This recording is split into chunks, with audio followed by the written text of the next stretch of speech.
Всем привет! Рубрика «Вопрос-ответ». Сегодня про самый загадочный и непонятный для многих продукт – это тоник. Зачем он нужен в косметической линейке, в принципе, и в моем конкретном уходе? Почему кажется, что это нечто не необходимое в уходе, и это тот этап, который можно пропустить? Потому что, глядя на этот продукт, да, кажется, что это просто водичка, которая есть в баночке.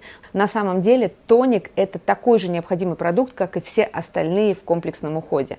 И его пропускать категорически нельзя. Почему? Потому что именно тоник восстанавливает pH-баланс нашей кожи, он восстанавливает водно-липидный защитный слой, он удаляет остатки очищающего средства и, может быть, остатки каких-либо загрязнений, он по факту завершает этап очищения. И выполняя эту функцию, он еще и отвечает за то, чтобы последующие этапы ухода кремы, различные сыворотки впитывались равномерно в кожу. Это очень важно. Ну и дополнительно, в зависимости от его состава, он может увлажнять, он может убирать вот этот лишний сальный блеск, он может активно восстанавливать, регенерировать кожу, как это делает наш с вами продукт. Поэтому убирать его из ухода, игнорировать его категорически не рекомендую.